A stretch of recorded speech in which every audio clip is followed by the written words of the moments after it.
शहर शहर में खुली है लूट की दुकान, जिसका चर्चा हो रहा है बार बार। जी हाँ, हम सेक्टर 26 के ओजस हॉस्पिटल की बात कर रहे हैं, जिसमें जो है कोविड के दौरान जो है लूट की दुकान बड़े ज़ोर शोर से चली और एक पेशेंट जो है जिसको हल्की से चेस्ट दर्द होने के बाद कोविड घोषित किया गया और 7.5 लाख का बिल उनसे वसूल किया गया। जब पेशेंट के लड़के ने हंगामा किया तब डॉक्टरों ने आनन फानन में 12 तारीख को कोविड का टेस्ट भेजा और रिपोर्ट पॉजिटिव आई।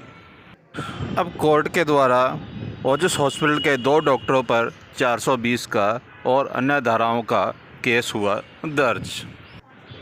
जब टीम मौके पर पहुंची तो डॉक्टर थे नादारद और नहीं हो सकी पूरी बात। आइए जानते हैं क्लाइंट के बेटे और पुलिस का इस बारे में क्या कहना है। 23 जनवरी को जो है इस साल की, क्या है पूरा मामला? सर ऐसे 6 जनवरी 2022 को मेरे पिताजी को चेस्ट में थोड़ा कंजेशन हुआ, तो रात को हम हॉस्पिटल लेके गए। वहाँ जो डॉक्टर आनंद मिला मुझे, उन्होंने बिना कोविड टेस्ट किए मुझे सीधा ये बता दिया कि इनको कोविड है।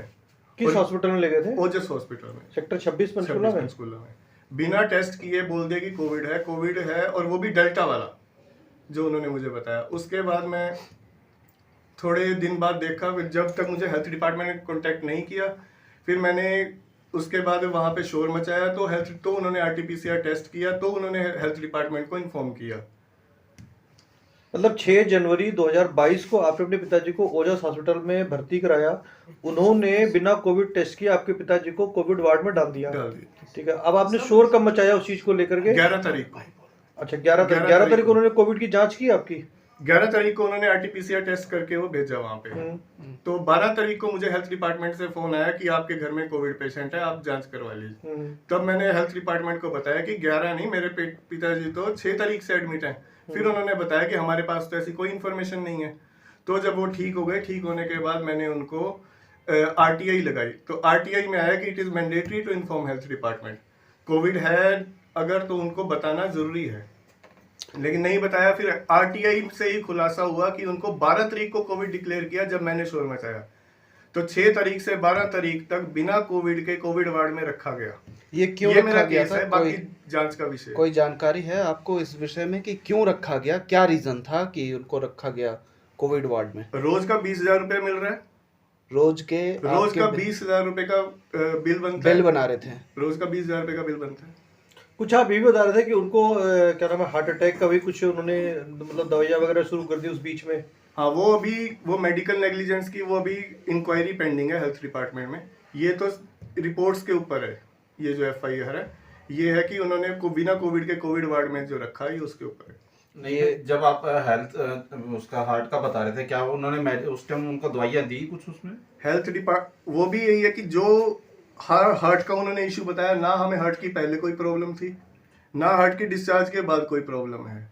अगर डिस्चार्ज में हार्ट की प्रॉब्लम है तो हार्ट की उन्होंने कोई ना कोई दवाई हमें प्रिस्क्राइब करी। डिस्चार्ज समरी में एक भी दवाई हार्ट की नहीं प्रिस्क्राइब करी गई। ये आपको कैसे पता लगा सर? ये इंक्वायरी के दौरान ही पता लगा, फिर जब दवाइयाँ चेक करी। अभी इंक्वायरी रिपोर्ट आनी है। टोटल कितने दिन आपके पिताजी भर्ती रहे वहाँ पे? वो तकरीबन महीना रहे। पुलिस ने जो एफआईआर दर्ज करी है उसमें क्या मामला उन्होंने लगाया है और क्या इंक्वायरी कर रही है? क्या आप पुलिस की तफ्तीश से संतुष्ट हैं? अभी तफ्तीश शुरू होनी है, अभी तो सिर्फ एफआईआर दर्ज हुई है। अभी तो डॉक्यूमेंट्री बेस्ड पे एफआईआर दर्ज हुई है। क्या किसी की गिरफ्तारी हुई है या किसी नहीं? पर अभी ऐसा कुछ नहीं। कल रात को एफआईआर दर्ज हुई है। कल रात को एफआईआर, अभी तक किसी केस अभी ऐसा कुछ नहीं। एफआईआर में किसका किसका नाम है? एफआईआर में डॉक्टर आनंद का है और जो डायरेक्टर है। अच्छा, टोटल बिल जब डिस्चार्ज किया तो कितना लिया था आपसे? टोटल बिल 7 लाख कुछ था जी, 7 लाख समथिंग का। 7 लाख। कितने दिनों का बिल था ये महीने 1.5 महीने का है। ये 23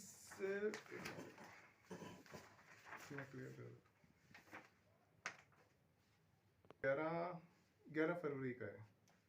11 फरवरी तक लगभग एक महीने 5 दिन का बिल हो गया। 7 लाख रुपए से ज्यादा का बिल चार्ज किया गया आपसे। तो आपकी क्या डिमांड है? प्रशासन से क्या डिमांड है आपकी? मेरी प्रशासन से यही डिमांड है कि अगर ये कहीं भी नेग्लिजेंट पाए जाते हैं तो इनके खिलाफ सख्त से सख्त कार्रवाई हो, क्योंकि मेरे पास तो आरटीआई का सबूत है, आरटीआई का रिकॉर्ड है, हेल्थ डिपार्टमेंट की खुद की आरटीआई है कि 12 तारीख को कोविड डिक्लेयर किया गया। आपको क्या लगता है कि पैसों के लिए जो प्राइवेट हॉस्पिटल है उन्होंने पैसों के लिए ये सारा देखो जी, कुछ अब खेल तो किया? मेरी तो ये कंप्लेंट है, अब जो है जांच का विषय पुलिस करेगी जो करेगी। आप उसमें इन्वेस्टिगेशन अधिकारी हैं, तो क्या है पूरा मामला, अगर आपको जानकारी हो गई हो तो? हमारे पास कल रात को एफआईआर दर्ज हुई है 156 जिमन 3 में कोर्ट के आदेश से। अभी उसमें इन्वेस्टिगेशन जारी है। पहले कंप्लेनेंट को बुला के उससे रिकॉर्ड लेंगे, फैक्ट्स को वेरीफाई करने के बाद हम कार्रवाई करेंगे। अभी तक किसी की गिरफ्तारी हुई है मैम? नहीं, कल रात को ही पर्चा दर्ज हुआ है, अभी गिरफ्तारी नहीं हुई है। 2 लोग इसमें नामजद हैं और कई जो है वो गैर जमानती धाराएं भी लगी हुई है, तो ऐसा नहीं लगता कि इतना समय जो है वो जो आरोपी हैं वो फरार भी हो सकते हैं? नहीं, जिसकी इन्वॉल्वमेंट होगी हम उसको ज़रूर अरेस्ट करेंगे। 2 आदमियों के खिलाफ पर्चा दर्ज हुआ है जिन्होंने इलाज किया और जो उस टाइम पे हाजिर थे। जिसकी भी हमें इन्वॉल्वमेंट मिली हम उसी के खिलाफ कार्रवाई करेंगे। क्या पहले भी इस अस्पताल के खिलाफ कोई शिकायत आई है? इससे पहले का कोई मामला? नहीं, कोई खास ऐसी दरखास्त नहीं आई। 1-2 बार तो लोग देते रहते हैं दरखास्त। मतलब शिकायत आई है पहले भी जी। अस्पताल के खिलाफ? जी।